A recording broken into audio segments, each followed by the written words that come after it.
Thank you, Lena, and welcome everybody. It's great to see faces. I can't wait to see all of you again soon.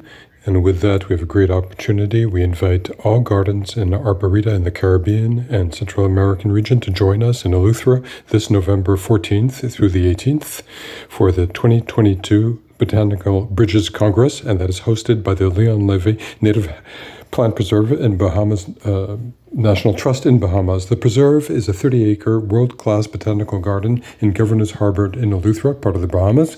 And if you haven't been, it's a really wonderful and lush showcase of the native and endemic Bahamian plants. I highly recommend attending the Congress.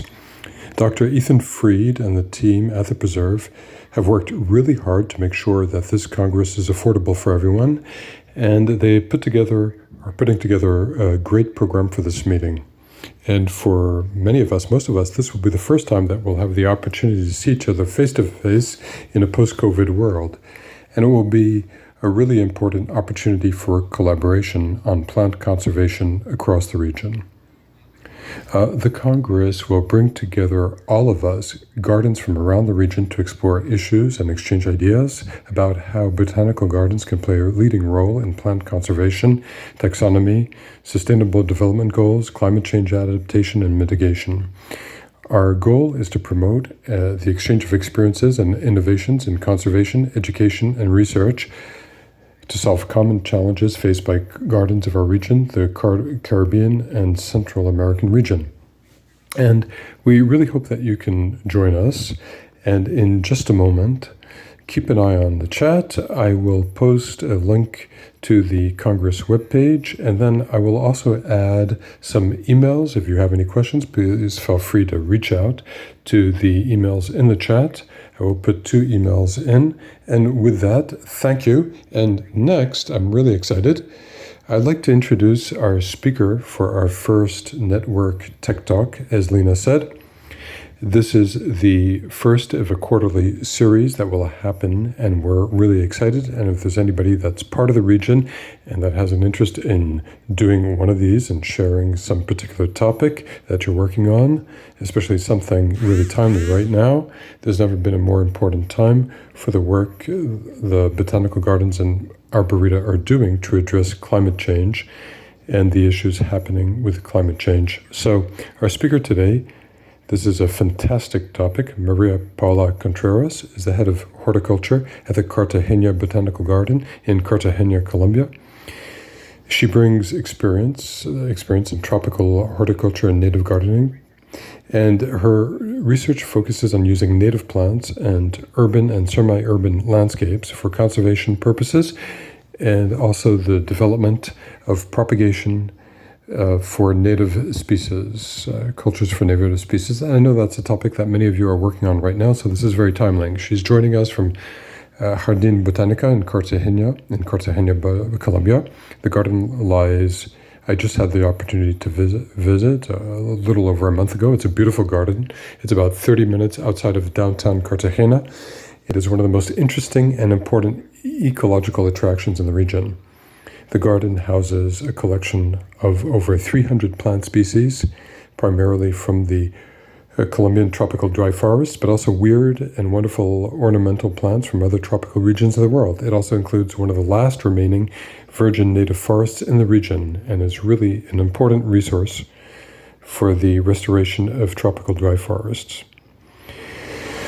Her work in urban forestry is really important to us in the region right now. As she goes through her presentation, think about how, as climate changes, we will all face issues at this intersection of nature and community.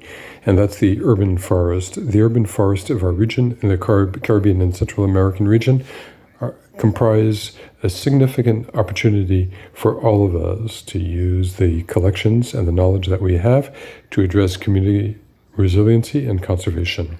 And this topic, I have to say, brings even greater importance with the UN announcement that this is the decade on restoration. With that, please welcome María Paula, and she again will be presenting in Spanish. And if our translator arrives, there is an outside contracted translator. There will be a button at the bottom of your screen, as Lena mentioned. You can switch to the Spanish or English translation. With that, Maria Paula, thank you. Hello, good afternoon. Thank you, Chad, Elena, for this, and Lena for this invitation. I'm going to tell you a little bit about the work that we are undertaking in the Botanical Gardens of Cartagena for the conservation of Caribbean plants through domestication for ornamental plants. So the conservation of plants in urban landscapes and semi-urban landscapes is essential due to loss of biodiversity and climate change. In the image on the left, you see a map of Colombia where you show the indice of the human imprint by 2030. So you see the zone that is in orange and red is the high impact zone, and the green one is low impact. Our area of work is in the north of the country, in the Caribbean coast. And as you can see, it is the reddest, most orange area on the map. The human impact has accelerated dramatically since the mid-20th century. This is endangering biodiversity and the ecosystems of these areas. On the right, you have a forecast of climate change, temperature changes by 2020. Median temperature above 29 degrees is something that is only seen in the Sahara Desert, and it is considered something that makes life in those areas very precarious, rather too hot to be habitable. And that's why this study is really so worrisome, because over half of Colombia will have a mean annual temperature above 29 degrees. The Caribbean area will be among the most impacted.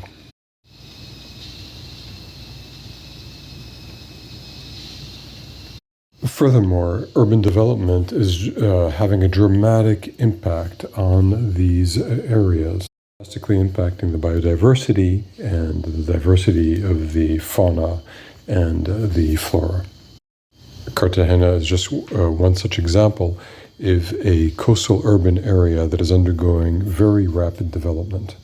A pattern that can be witnessed both in Africa and in Asia. What this does to these natural species is it creates a fragmentation, and it creates various patches and fragmented areas. What it does is that it limits the interaction between species.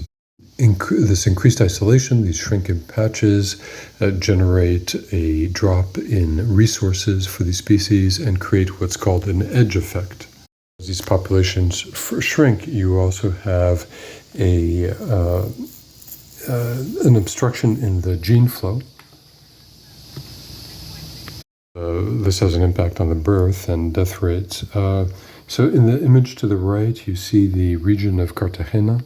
For example, you see the impact on the Piñuelo mango species. In red, you see the disturbed areas, and the green represents the natural areas.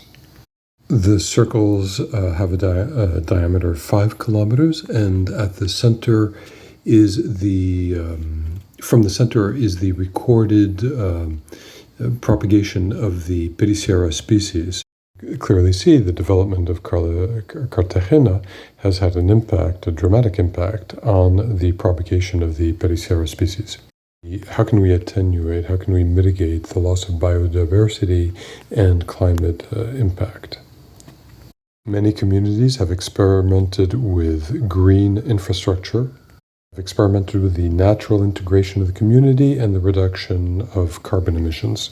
Native species in this infrastructure has contributed to greater biodiversity worldwide. So greater biodiversity, and also the introduction of sustainable horticulture. For example, the development of gardens that do not need watering. These plant species will in turn attract insects, which will attract animals that eat them, and this will increase biodiversity.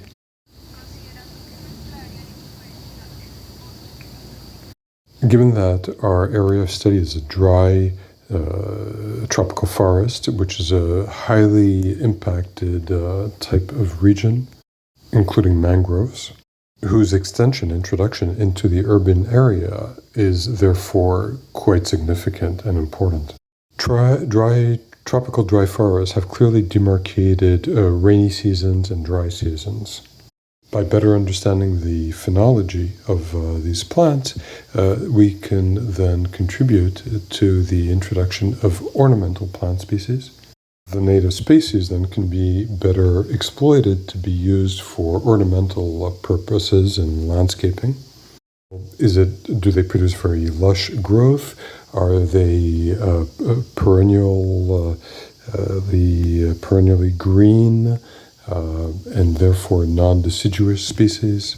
Mangroves also provide the opportunity to have nature-based solutions. Of understanding and discovering native plants with an ornamental potential, we made various field trips to pristine, dry tropical forests in the coastal areas near Cartagena.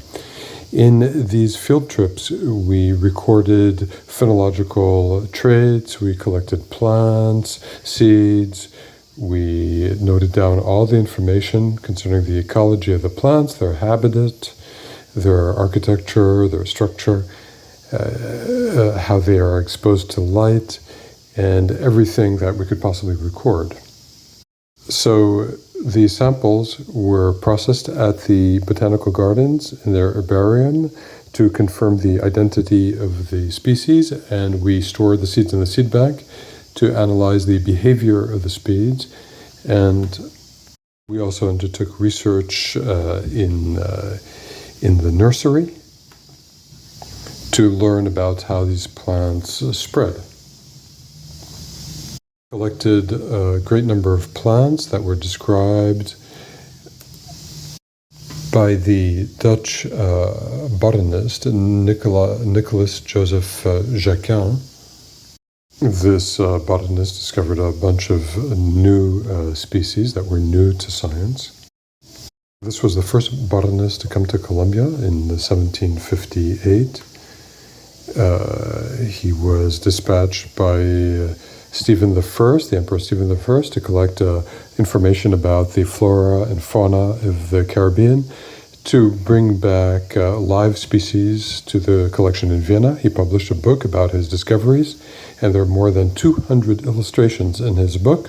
Many of these species were introduced successfully in European horticulture, and they are still used, and many others were, however, forgotten.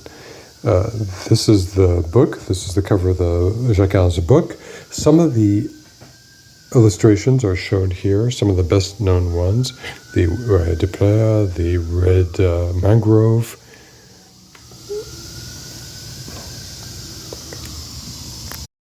The red mangrove, the Bracero renodoso, and the Licteris. These are some of the species that he collected and that he managed to cultivate. Some of these were, for example, the Plumeria alba, the Caparidastrum frondosum, the Sophora tomentosa, the Erycteris cartaginensis, all of which he managed to grow and domesticate.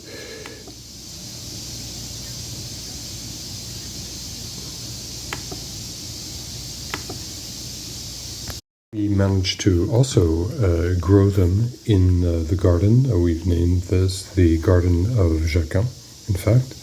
So it is a living experiment for various experiments and testing. You can see here a painting by the artist Deirdre Hyde, who is a teacher. She was in our residency program. In addition to being a live experiment, we also only use recycled materials in the creation of this collection. So in the live collection, we put the plants in different types of placements, different light intensity, either full sun, part shade, with different irrigation regimens, and in different using different soil types. This helped us to see the life cycle of the plants based on these variables, and this helped us learn the limits of each species and the optimal growing conditions for each species. This, for example, these are pictures of a species called Manukaria littoralis. So it is a phenology study.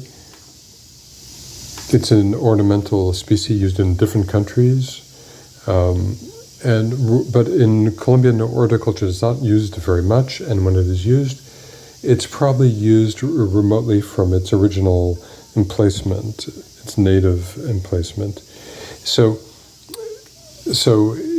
this permits us to have better knowledge about how to introduce species into an urban setting, about how to grow them, to cultivate them, and to avoid taking them from an environment that is proper to them.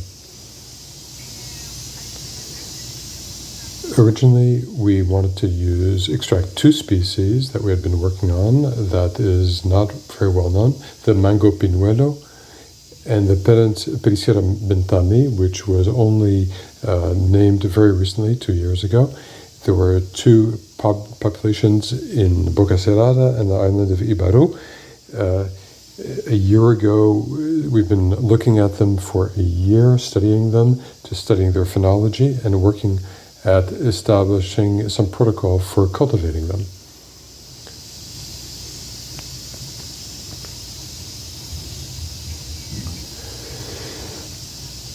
This species, Clavija Santa Marte, is a type of, it is a species of Clavija Santa Mara, the Pinuelo mangrove. We made various field trips to understand how it germinates, and so far we've been able to classify it, and the germination takes 45 to 50 days. Correction, that's 38 to 45 days, and the rate of germination is also very low. So we need to do more studies so that we can improve so that we can improve on these rates. So here we looked at various Caribbean species that can be used as ground cover for more sustainable horticulture. So we had to, I think we're now approaching a time where we're going to have to eliminate grass cover in gardens because there's just not enough water to go around to provide for them. So species requiring less irrigation, and I think it is precisely the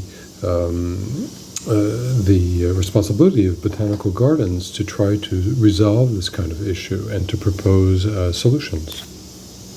These are Caribbean species that are used in urban landscaping that attracts butterflies, Jatropha's, Integerrima. There's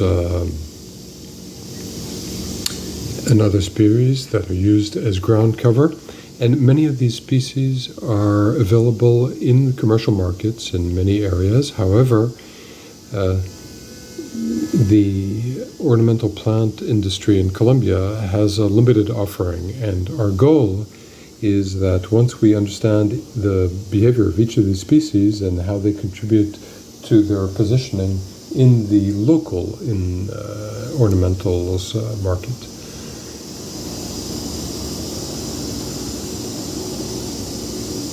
This is a video that we made, and this is, so the last topic that we looked at is the use of exotic plants. Some of these species can become invasive species and displace the native species. These are three examples of non-native species that are used in the region. There's Ixora coccinea, which is from India. It's used a lot in Cartagena, and while in fact there's a native species called Amelia patens, but it is not available in the local market and is not used there. This is Dolonex regia, which is native to Madagascar, which can be replaced by Erythrina fusca, which is a native tree. And finally, the last example is Washingtonia firifera, which is from the west of the United States and could be replaced by Corpenicia tectorum. So with the horticultural team of the Botanical Gardens, we introduced these native species in the urban landscape to promote a native appreciation for local plants, which is not always easy. So we have to stop thinking that everything local is bad and everything imported is better. Thank you.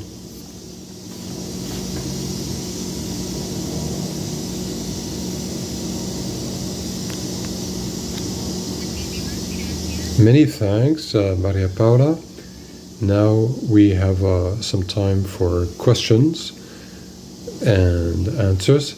So if you would like to post your questions in the chat, we will then proceed to ask Paula to answer your questions. I have a question, two questions, brief questions. What is the Botanical Garden doing to change the urban landscaping in your area? Growing these species, and once we've defined a protocol and established a protocol, we'll then start to market these species. So we need to have more intermediaries. We need people to sell this. We need landscapers on board with us. A kind of community that is unified around the use of these local species, and that's something we're trying to play a leadership role in. And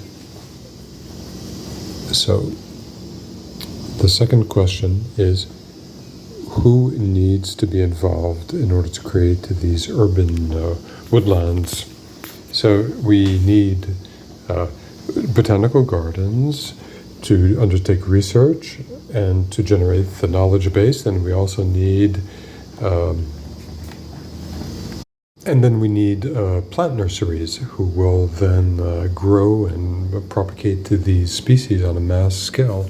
And the landscapers need to select and choose and prefer these native species. Any other questions for our speaker? In English? Any questions in English? We can put those in the chat and then we can translate them as needed. Chad, do you have a question? Yeah. So there are many representatives of gardens in the region who are in the room with us or who are watching this as a recorded function. And I'm just curious, where is the best place for us to start? Where did you start? And how did the Botanical Garden get into using the knowledge and the horticultural practices that we have and the propagation skills to influence the urban forest? Where would you say, for a gardener who is not doing this, where is the entry point? So to begin with, you have to know the species, you have to understand them. And then you have to open a line of research focused on propagating these native species for ornamental purposes. I think that would be the starting point.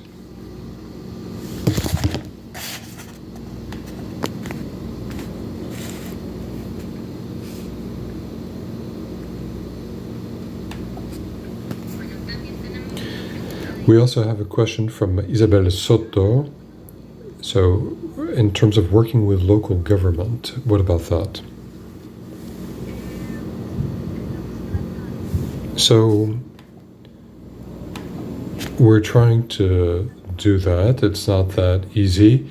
But yes, the idea is to be able to work with them so that these initiatives can have a greater influence, greater impact. So could you tell us what the barriers are that are preventing you, that are making it difficult to work with local government? So often there's a lot of bureaucracy involved in the various processes. There's legislation that we are up against. So we need to clarify the processes and then act to prepare ourselves so that we are ready to then engage with the governments, the local municipalities. Are there any other questions?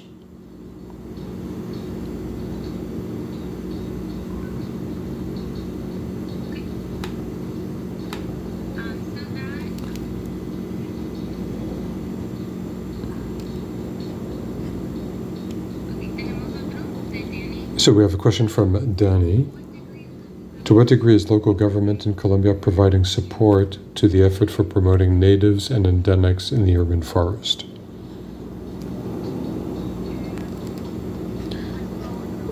Well, not much, to tell you the truth. There isn't much support from them. So it's something that we need to put more effort into, because really that kind of legislation doesn't exist.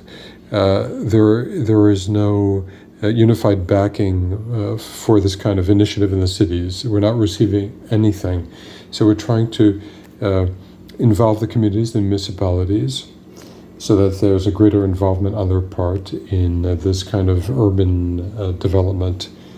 Maybe people in other countries have this kind of experience and could tell us how that works for them. We also have an additional question from Isabel. So if you're not working with the government, how did you manage to integrate these plants into the local garden, the local botanical garden? So we're working with landscapers locally. So the species that we're propagating are offered to these landscapers. Then they decide to plant them in the gardens. So very gradually, we're starting to manage to get these plants adopted in these local gardens, these native species. I think there are some more questions. Yes. How do ecosystems impact the species when you select a certain species? When you're choosing certain plants, how do they impact the local ecosystem? Or what is their impact on other species? So far, the species that we have selected are native species. Therefore, there is no impact on the other species. What I mean is that we're planting species that were taken out because the city expanded, and we're trying to bring them back to these little green patches that remain in the city, native species that can then generate a genetic corridor where we can then unify green areas from outside the city with these small remaining fragments within cities. So we have another question. Is it easy to find nurseries in Colombia who are ready to offer new species that have not been very popular or successful? So our approach is to first guarantee that this species can be successful. So we're propagating them and then developing a protocol for propagating the species, and in the living experiment, where seeing the limits and the opportunities presented by each species. So once we will have the full technological information, documentation on each species, it'll be a lot easier to then take it to the nurseries and to tell them how to take care of it, and to please then offer them up to customers. And the idea is to guarantee thereby that the species can be successful.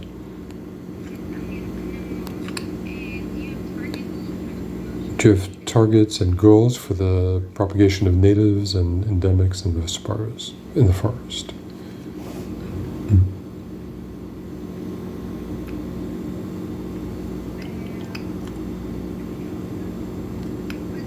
Well,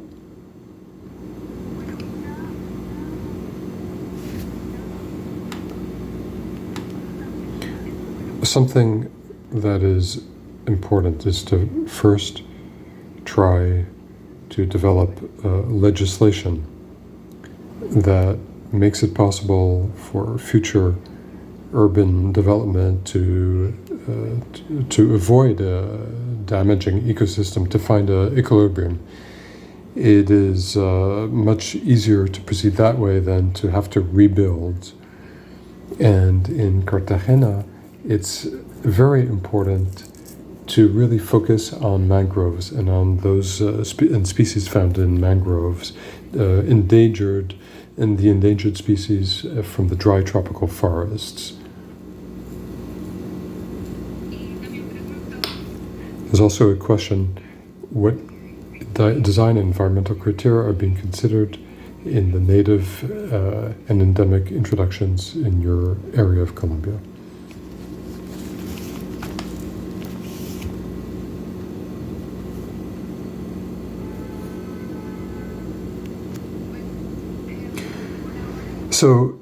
So far, since we've been focusing on the propagation and research of various species,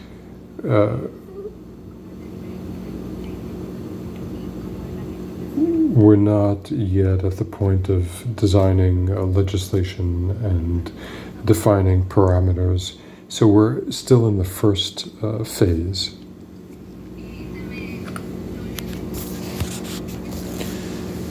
This is more of a comment.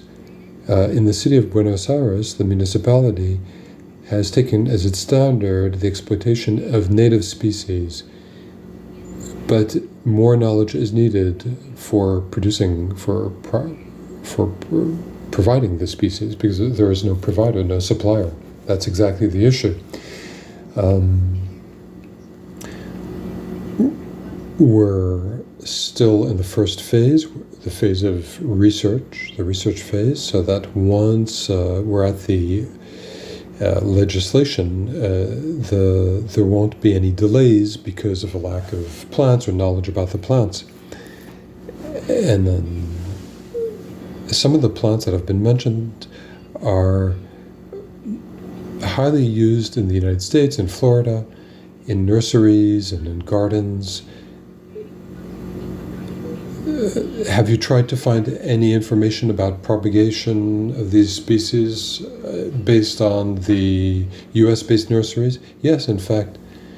We've noted that many of these plants are used in urban horticulture in other cities, but unfortunately not in Colombia. So yes, so we've reviewed a lot of literature, and in Miami, Florida, it's quite incredible. It's maybe the place with the most botanical gardens in the world. So it is a very rich source of knowledge. So yes, definitely we're collecting a lot of information from there, certainly. Okay.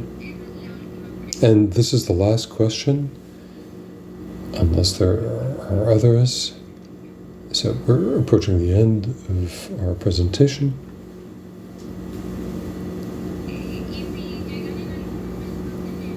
If any more questions come in,